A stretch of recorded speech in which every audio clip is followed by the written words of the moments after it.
Magandang araw po mga kalods, at it's nice to be back naman po sa channel natin. So ngayon po, solar update po tayo kung ano na ba ang nangyari sa solar power upgrade natin. So ito po, madalas po tinatanong po sa channel natin kung paano ba itatapping ang dalawang charge controller sa isang power inverter. Tapos kung makikita nyo po, tatlo na po ang ginamit pa natin. Pero yan, babalikan na lang natin yung isa kasi hindi naman solar panel ang gamit dyan. Saka battery charge po ang gamit dyan. Yung tinatawag natin na paxor po ang ginagamit dyan. So mamaya po, isasali natin kung paano rin itatapping ang isang AC charger gamit ang charge controller. So dito po sa dalawa, ipapakita muna natin kung ano yung block diagram para madali pong masundan kung sakaling magtatapping po kayo ng dalawang charge controller. So, possible po talaga na mag-install po kayo ng dalawang charge controller kung palalakin mo ang setup sa solar power natin. So, ito, dalawa na po ang gamit natin kasi umabot na tayo sa 1,000 watts na solar panel. So, para mas lalo pong masundan po itong gagawin natin, saka isali na rin natin mga lods kung paano ba mag-size wire and breaker dito sa solar system natin. So may ipapakita pa kong diagram para mas lalo po niyong masundan kung paano itatapping ang dalawang solar charge controller dito. Ang block diagram na makikita nyo, ito pinaka-basic na po ito. Kapag dalawa po ang gamit mo na charge controller, talagang ito po ang standard na tapping mo talaga. So kung makikita nyo sa diagram natin, itong una, yan po ang 400 watts na LEDjoy. Tapos ang gamit sa solar panel na ginamit natin, tawag nila na 2S2P. 2 series at 2 parallel. Bawat isa po mga lods ay naka 100 watts. Tapos combined lahat nagiging 400 watts po ang gamit. So tamang-tama yun sa LEDjoy natin dito na 400 watts. Kaya hindi na tayo pwede pang magdagdag dyan ng solar panel. Kasi match na yun sa 400 watts. Kapag mag-exist kasi tayo dyan, lalo pong iinit ang solar charge controller natin na LEDjoy. Dito sa pangalawa natin, dito, 600 watts po na ECC. Ang 600 watts po ay katumbas po sa 50 ampere na charge controller. Ang gamit natin dito ay nakasiris po ang solar natin. 200 bawat isa, kaya nakakuha tayo ng 600 watts. Katumbas rin sa rated na ginagamit natin dito nga LEDjoy. Yan po, LEDjoy. 600 watts po ang gamit natin. Kaya, ditong dalawa po, papasok dito sa baba. So, yung makikita nyo dito na ECC, yung solar charge controller. Tapos, itong B natin mga lods, yan po ang breaker na ginagamit. So, ang charge controller ay mayroong input at mayroong output. Yung input, standard na yun, patungo sa solar natin. Tapos, ang output natin mga lods, yan po ang patungo sa battery dito sa baba. Tapos, itong MB, ano po itong MB? Ito yung main breaker natin sa power inverter po mga lods. Sa kabila naman, dito kumukuha rin daan, dito po sila dumadaan sa baba. Kaya sa madaling salita mga lods, kayang makaproduce po dito ng 30 ampere ang output sa charge controller na papasok sa battery. Sa kabila naman, kaya rin dito ang 20 ampere na papasok. Kaya pag nag-combine po dito sa baba, aabot po sa 50 ampere po ang papasok dito sa battery charger natin. Ang battery, hindi pwedeng isara kasi naka-gel type. Dalawa po ang kailangan dito. Kasi less than na gamit sa current dito sa battery is nakalagay lang po na 25 ampere. So, hindi pwedeng isa, masisira ang battery kapag isa. Kasi hindi naman naka PO4, lithium o ang battery natin. Okay lang sana kung nakalay PO4 o lithium ion. Kasi mataas po ang current na papasok na kaya niyang ikarga. Aabot sa 50 to 60 ampere. Pero ito mga gel type, nasa 25 lang po ang kaya. Kaya kailangan dalawa. So, ang tanong dito sa system natin, ano yung mga size wire and breaker na ginagamit? So, ito po, isi-share natin sa inyo na ang size wire po, magkaiba po ang size wire na ginagamit minsan dito sa input at output sa charge controller. Katulad nito. Kapag naka-series po ang solar, mas lalo pong liliit po ang input na papasok sa charge controller natin. Pero yung output dito po, iba ang output. Automatic po mga lods. Kung ano ang rated na naka-rated sa IMP dito, ipa-plus mo lahat po yung tatlo, papasok yun, dito yung lalabas. So dito po, ang ginamit natin na solar panel is yung Tiger Neo po na 200 watts. Ang rated sa IMP doon, sa current maximum power ay 10.2 ampere.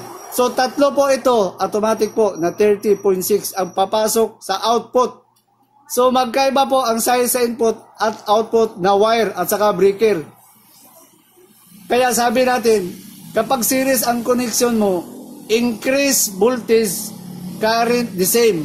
Pero kapag sa parallel naman po ang nakatapping sa solar panel, voltage the same, current increase. So ang purpose na ibig kong sabihin po, ang input po sa solar panel, magkaiba po ang size na ginagamit sa input at output. Pero kapag ang tapping mo nakaparallel po lahat, magkapareho po ang lalabas sa input at output na wire. Katulad po dito ngayon, ito. Dahil naka-series po ito, tataas po ang voltahe dito. Instead na 18 volts lang sana, pero naka-series siya, aabot siya sa 54 kasi mag-add po ang voltahe. So ang result doon, bababa po ang current sa input na papasok. Kaya, ang gamit natin na wire dito mga lods ay nasa number 12 lang po ang gamit ko. Kasi hindi siya tataas ganun kasi ang voltage po, tumataas po ang voltage dito. So mamaya ipapakita ko, papalapit ko po sa inyo dito sa charge controller kasi makikita at lalo na po rin dito makikita. So katulad dito, example ko, kasi naka 2:2P po ito. Hindi siya ganun kataas ang input. Nasa 1.5 ang input dito mga lods. Ito kung nakaparelay po ito lahat, magkapareho po ang reading dito sa input at saka output. Pero titingnan nyo, mas mataas po dito sa baba, 5 ampere. Dapat 5 ampere rin dito. Pero dahil nga naka-series parallel ang tapping, na maliit lang po ang ampere na pumasok, 1/8. So, maliit po ang wire dito sa input kumpara dito sa output. Makikita nyo dito, mataas po dito. Yun ang malaking advantage kapag naka-series ang tapping kumpara sa naka-parallel. Kapag input po ang result.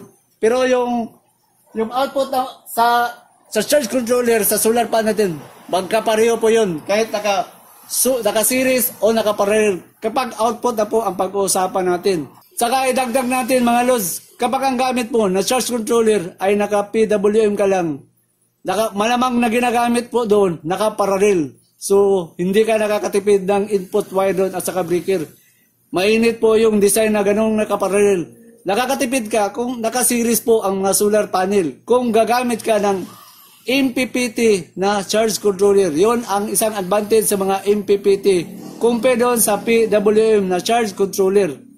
So dito po, so sinabi na natin na ang ginamit ko dito, so sa mga kalodi natin, 600 watts ang gamit ko dito sa input na wire is number 12 daw po ang gamit natin. Katumbas po sa number 12 na ampacity po is 20 ampere. So, ang gamit natin dito na breaker is 20 ampere. So, kung ano yung wire na pinasok mo dito sa breaker, gano'n rin sa taas patungo sa charge controller. Naka number 12 po ang gamit. Tapos, dito sa output, iba po. Kasi i-add mo yung tatlo na IMP, 30 ampere ang papasok. Kaya, ang wire na gagamitin mo dito ay hindi rin 30 ampere. So, ibig sabihin doon, naka number 8 po ang wire. Huwag kang mag number 10 kasi 30 ampere, masusunog po ang wire. Kapareho lang sa 30. Kaya dapat ang gagamitin mo dito na wire is number 8. Kasi ang number 8 is nasa 40 ampere po ang gamit. Ang capacity na lalabas. Kaya magkaiba. So, yan, makikita nyo na ang ginamit. So, makikita dito po. Yan, dito. Naka 20 ampere po ito. Ito, 40 ampere. Yun ang output na papasok yung 30. Tapos yung wire sa baba, ito makikita, naka number 8 po yan mga lods. Kasi ang number 8 nasa 40 ampere. Para mas lalo yung masundan mga lods, ibibigay ko sa inyo yung T-ball, hindi T-ball, niretin ko na lang. Pero mas maganda ito, masundan nyo po ito ng maigi mga lods. So yan, masundan nyo. Dito po, napaka-importante ito. Sa house wiring at saka sa solar natin, alos magkapareho lang po mga lods. So ito yung sinasabi ko sa inyo na EWG. Number 14, AWG. Kapag sa mm squared mo i-transfer yun, 2.0 ang rated po sa mm squared na number 14. Tapos, ang amperahe po mga lods is 15 ampere ang kaya sa number 14 na wire. Kung gagamit ka ng TW na 60 Celsius na wire. Tapos dito sa kabila, TSSN, umabot po siya sa 25. Kaya kung naka-solar po kayo sa mga kalods natin, dapat naka-TSSN po ang klase na wire. Para hindi po madaling uminit. Tapos itong pangalawa, number 12. So 3.5. So mayroon siyang current ampacity na 20 ampere ang kaya. Pero mas lalo siyang tataas po ang ampacity kung naka-TSSN na umabot na po sa 30 ampere ang kaya. So yung sinabi natin na 30 ampere ang ginamit natin dyan kasi tatlo po at natag 200. Ang gagamitin natin ay number 8. Hindi o number 10 kasi 30 ampere ang kaya. Masusunog po itong wire. So dapat ang gamitin natin number 8. Pagkikita naman ang capacity po 40 ampere. Pero dahil ang binili ko TSSN 55 po kayang-kaya para hindi siya madaling uminit. So dito po pagkikita nyo umabot ako sa number 4. Kasi ang gamit na natin dito sa umabot na tayo sa 500 watts na gamit. Mataas ang 500 watts na gamit po mga lods. So ang 500 watts ilalagay ko example kung 500 watts ang gamit sa power inverter, ilang ampere ang papasok doon sa input sa power inverter. So wala akong ibang whiteboard po dito mga lods. So example ko na lang ilalagay. Example dito na lang, dito ko na ilalagay. So ang formula na ginagamit natin is P is equals to IB. Yan. So hahanapin natin si current, yung sinasabi ko na pag gumamit tayo ng 500 watts, ilang input po ang pumasok sa battery? So, P is equals to B. Yan. So, ang gamit, example, 500. 500 dito mga lods. I-divide mo ito sa 12 volts. Ang papalo po dito is 41 ampere. So, yan po. Ang 41 ampere po mga lods, balik tayo sa diagram. So, dito yan papasok ang sa battery natin mga lods. Papasok dyan ang 41 patungo sa taas. Yung power inverter, makikita mong malaking wire. Ito po mga lods, kaya malaki po ang wire na papasok. Yung, kapag naka 12 volts, kumpara doon sa mga 24 volt system. Kasi 12 volts tayo, talagang malaki. Naka number 4 po ang gamit. Kalakip yan. Pag binili mo si Samdon power inverter, kasama po yung wire po mga lods. Naka number 4. Kasi naka-design lang sa 1000 watts. Kung in kaso po na magagamit ka sa 1000 watts. Kaya malaki po ang wire. Makikita mo. So yung pinakita ko, dito sa ito, pinakita ko, example, kung uabot ka sa 500 na gamit, papalo sa 41 ampere ang input po na papasok dyan sa power inverter natin. Dito tayo sa kabila mga lods, sa 400 watts. So ano yung size wire na ginagamit natin? So dito po sa LGoy, mas daling mong makikita kasi ang input po na pumasok is 2.2 lang ang pumasok dyan mga lods. Kaya ang ginamit lang natin dito na wire is naka number 14 na po ang ginamit ko dito. Kasi nasa 400 at naka series 2 parallel. So hindi siya ganun kataas. Tapos makikita naman ang input po nakalagay is 2.2. Tapos ang output 6.29. Pero dito sa kabila, number 12 po ang gamit natin. So dito sa kabila, pumapalo po ito sa 15 po, mga load, 15, 16. So, depende yun sa klase na binili natin. Kasi ang ginamit natin dito, yung mga Kimbaw. Hindi katulad dito sa Tiger Neo, naging ko po. Napakalakas sa solar panel po ang karga dito, compare dito sa kabila. Tapos, dito sa baba natin, number 8 po ang gamit. Dito natin, number 8. Mas maganda yung may kalakihan ang wire, compare doon sa maliit na wire po, mga loads. So, dito patungo sa baba. Kaya, dito po sa battery natin, naka number 8 pa po ito ngayon. So, bala ko po itong palitan ng number 6 kasi malaki na po ang nagamit natin dito nga solar panel po na dalawa. So, para mas lalo pong masundan, sa basic tayo mga lods. Kasi ito, madalas pong tinatanong talaga sa channel natin na loads ba deploy, ano ba yung mga size wire at breaker na ginagamit kapag mag-install po tayo ng solar power. So ito po mga loads. So, ito ang pinakasimple na diagram. Kung sakaling mag-install pa kayo ng solar off-grid sa bahay, tapos, ano yung mga size wire na ginagamit sa breaker, sa charge controller, at saka dito sa battery. So, para mas lalo po yung masundan, may isang charge controller po dito na katulad po sa diagram dito. So, ilalapit natin doon ang camera para mas lalo pong masundan ang ibig kong sabihin. So, katulad po, ito yung diagram na makikita nyo po. So, ito charge controller. Dito ang input, ito naman ang output. So, yan makikita, ito yung input, ito naman yung output. Tapos, may breaker sa baba. So, ito po, makikita mo, may breaker po dyan sa baba. So, dito sa output, patungo yan sa battery. So ito po mga lods, sa battery po ito nakatapping sa baba natin sa battery. Tapos itong sa kabila, ito yung sa solar panel. Dito sa unang breaker, ito po. Patungo sa taas, sa rooftop. Solar panel nakatapping. Ito makikita mo mga lods yan. Patungo yun sa solar panel natin. So ngayon, ipagpalagay natin na ganito na sit up. Tapos, madalas po tinatanong sa channel natin kung ano ba yung size wire na gagamitin sa solar panel patungo sa breaker hanggang patungo sa charge controller. So, ipagpalagay natin, bumili po kayo ng 100 watts na solar panel. So, ano yung batayan para malaman ko yung size wire body ply na patungo doon sa charge controller. So, ang una yung gagawin mga lods, tingnan nyo po ang nameplate po sa likod sa solar panel. So, example sa 100 watts na solar panel. So, ito po mga lods, 100 watts na solar panel kung makikita nyo. So, dito po sa solar panel natin, ang una mong babantayan po dito ay yung tinatawag natin sa IMP. So, ang IMP po mga lods, ibig sabihin doon, current maximum power. So, dito po sa example na ginamit natin ito na 100 watts sa solar panel natin. Nakagamit tayo sa 400 watts doon na bawat isa 100 watts.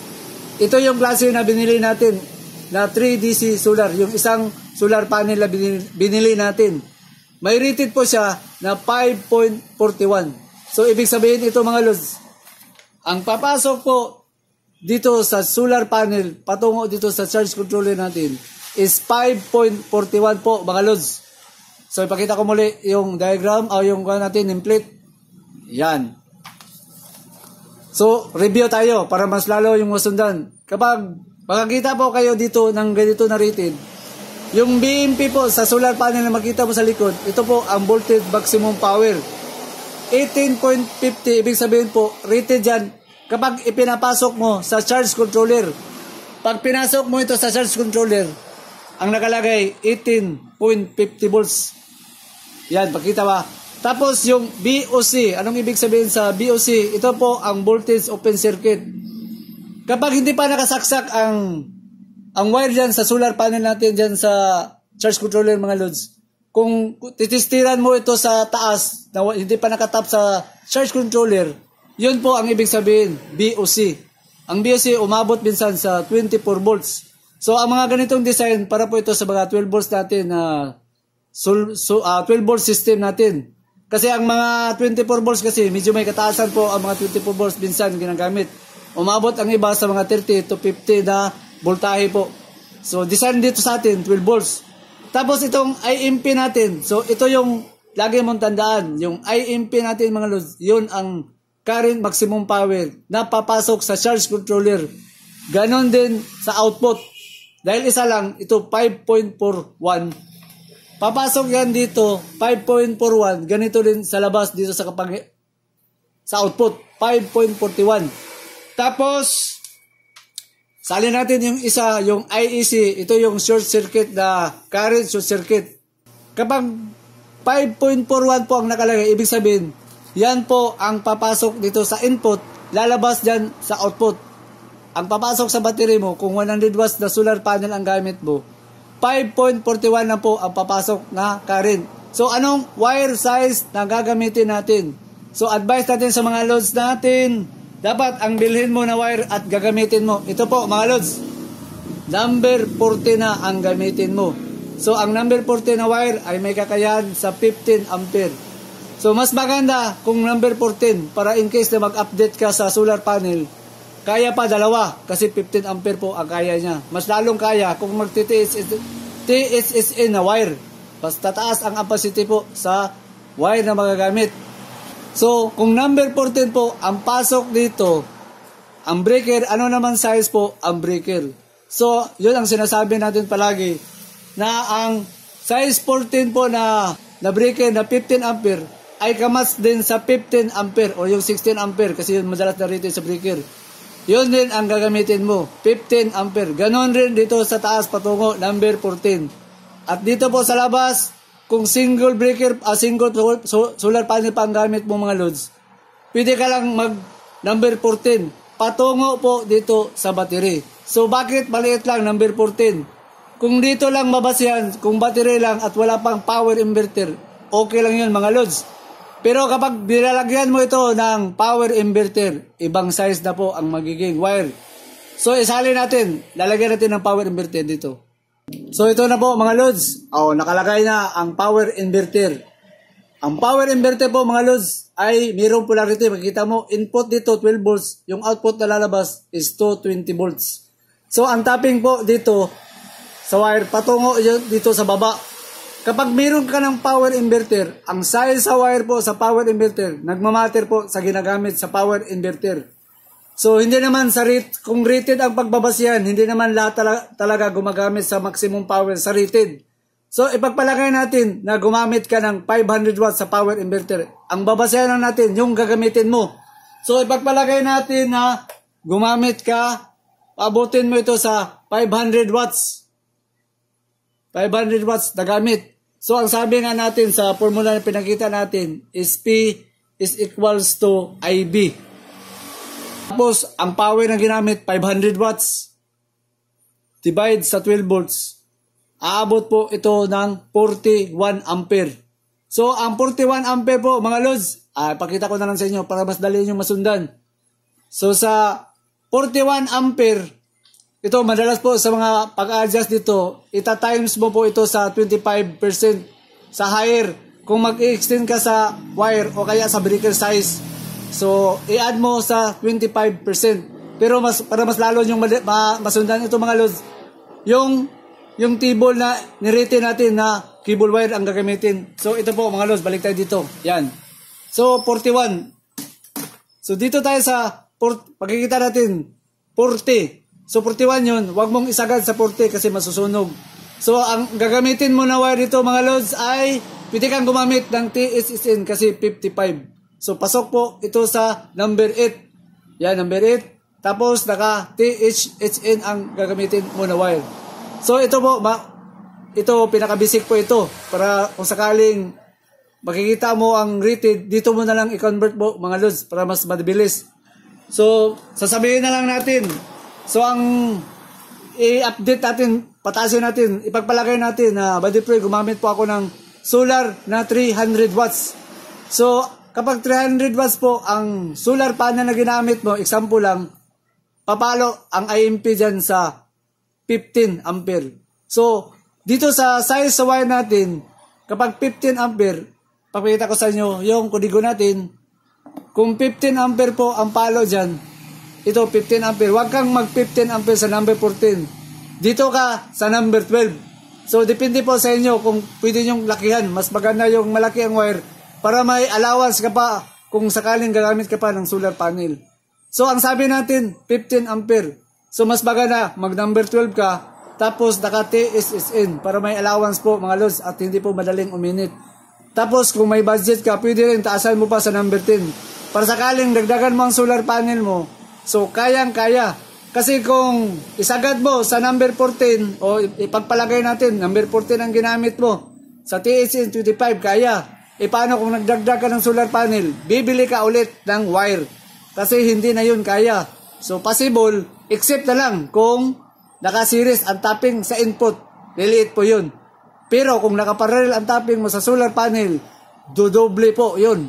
So, kung maging dalawa ito at nakaparallel, 30 ampere ang papasok. So, lalaki po ang wire.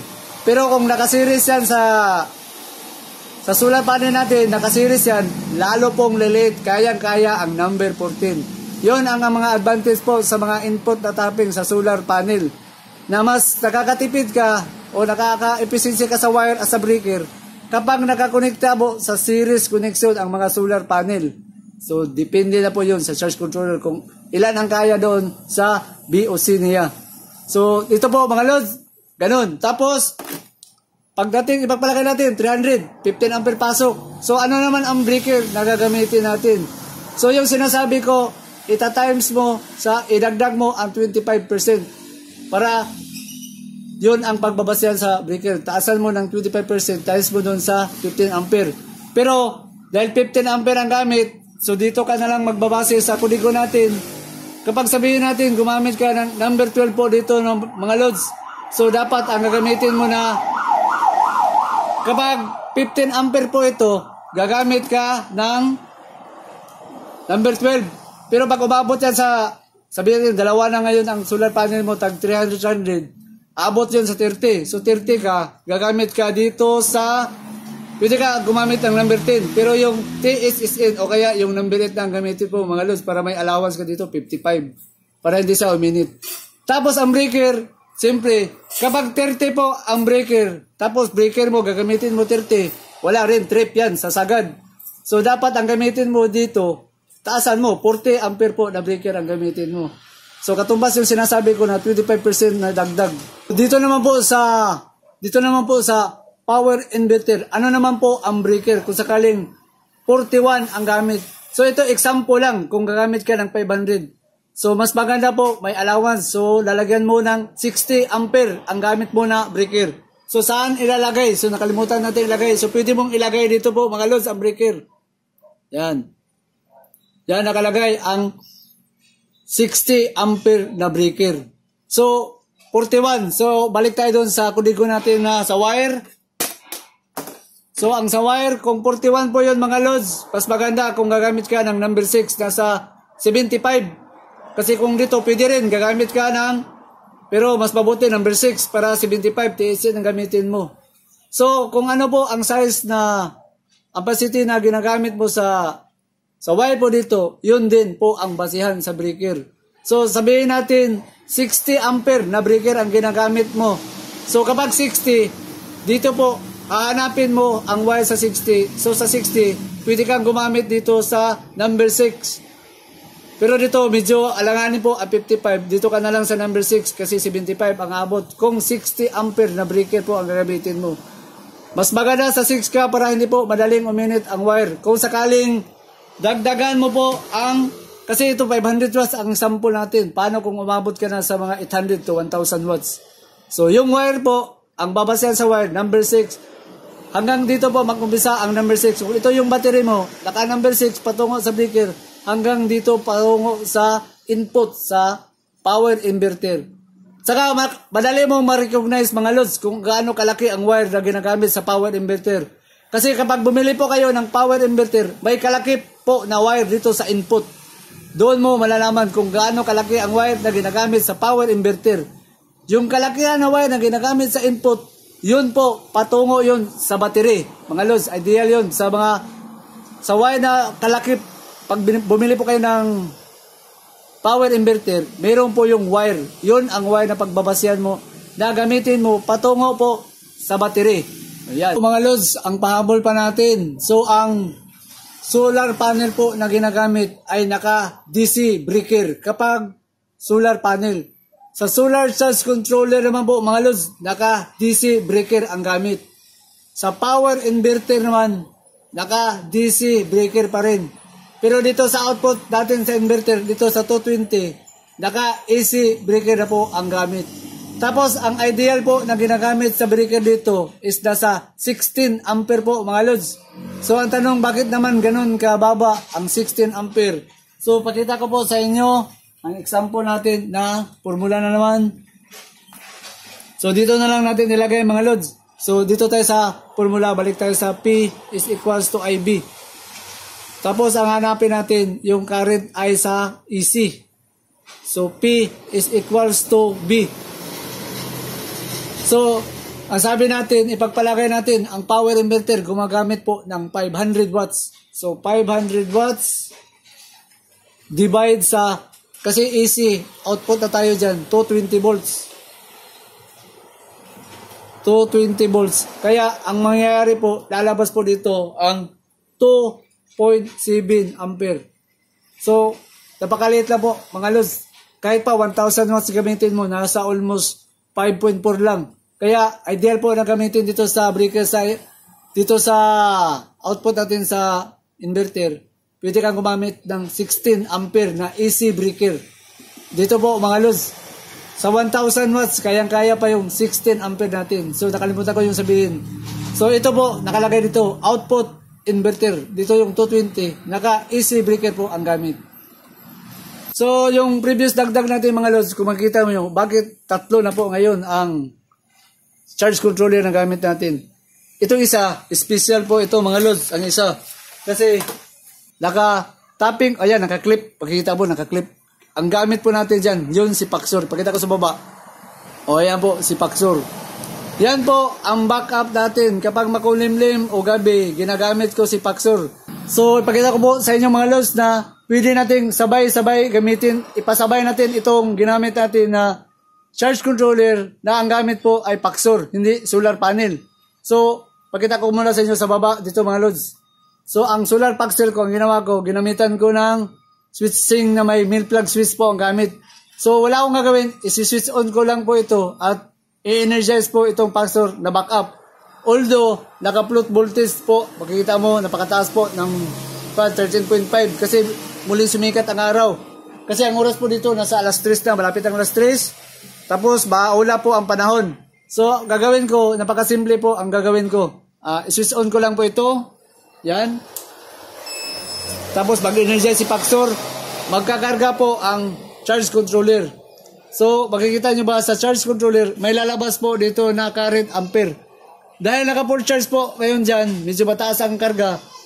Kasi smart po ang gamit natin na Paxor. Automatic po na mababa rin ang ikakarga niya. Ibig sabihin, ang Paxor natin, mayroon po sa float voltage protection. So, kung mahina po ang float charge na po tayo dito, mahina lang ang ikakarga niya po dito. Pero kapag full po ang gamit, mataas po na wattage ang gagamitin natin, tataas rin po ang karga po dyan dito. So, ayan, pinakita ko sa inyo, nasabay po natin ito ginagamit. So, example po mga lods, ang karga po dito is 2.4. Makita ba? 2.4, tapos bigla siyang mawawala. Ang gagawin natin, isa-shut off muna natin ang solar panel natin para makita nyo, para bababa yung 13.7. Pakita ko lang sa inyo, kung sakaling gabi, mahina ang solar, may backup po ako na charge controller na gamit na AC charger. Pero dumaan po sa ganito po na klase na charge controller. Kasi hindi po siya pwede sa mga LJOY. Sa mga MPPT, hindi po magpapangsyon. Diyan lang sa ganyang klase na charge controller. So, example sa demo natin, i-off natin muna kasi naka-float voltage, mataas ang karga natin. So, i-off natin para makita natin. Tapos, makikita mo, hindi nakakarga ang 2.2 lang. Kasi nga, malakas ang solar ngayon. So, i-off ko ang solar natin dito at saka dito. So, naka-off. I-off natin dalawa para shut off talaga. So, ang natitira po, makikita ba, nasa 12.4 na lang ang natira. 12.3. Pero dito po, makikita nyo, tumaas po, nababot sa 9.2. So, naka-flicker po ang design kasi nasa repair ang mode na ginamit natin sa Paxor. Makita nyo, ang rate umabot sa 0, tapos 7.5, 7.6, 9.3. Almost umabot siya sa 200 watts na solar panel. Naka-trickle po yan po, mga lods, kaya napaka-safe gamitin. Tapos, 12.2 na lang ang natira. Ang ginamit po natin dito is 148. Isang rep lang ang ginamit ko kasi mahina po, maula po ngayon. So, i-switch on natin muli ang dalawang charge controller kasi naka-off.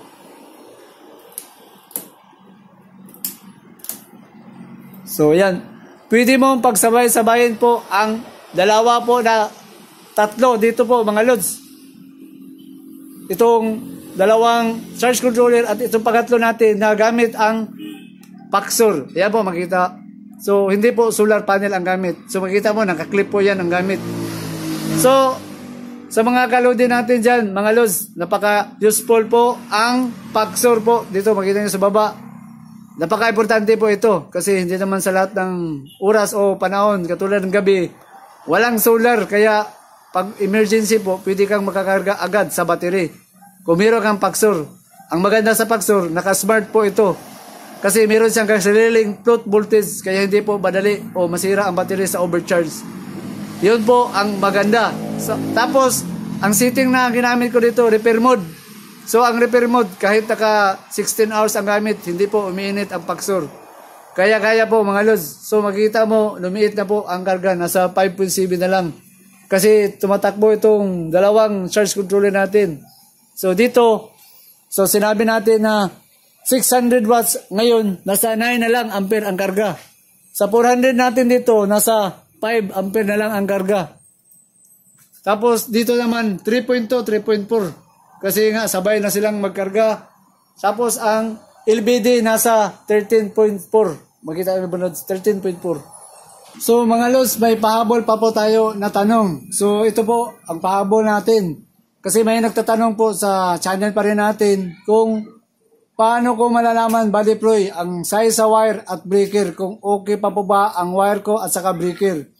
So ang gagawin po natin doon mga lods, napakasimple pa rin po.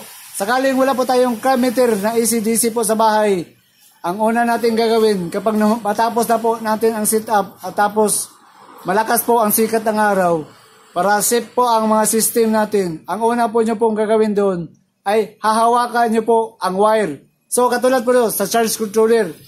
So ang una mong gawin, hahawakan mo po ang wire sa taas at wire dito sa baba.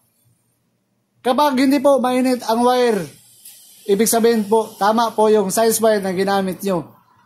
Pero pag haram mo dito sa wire at napakainit po, ibig sabihin doon, gumagamit po ang wire sa mataas na load o current. Kaya possible po talaga na replacean nyo ng mataas na ampacity po ang wire nyo.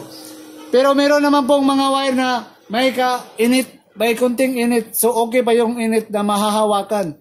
Pero yung init na medyo sa tingin nyo parang matutunaw po ang wire nyo, kailangan nyo po palitan. Ang breaker, ganun din mga lods.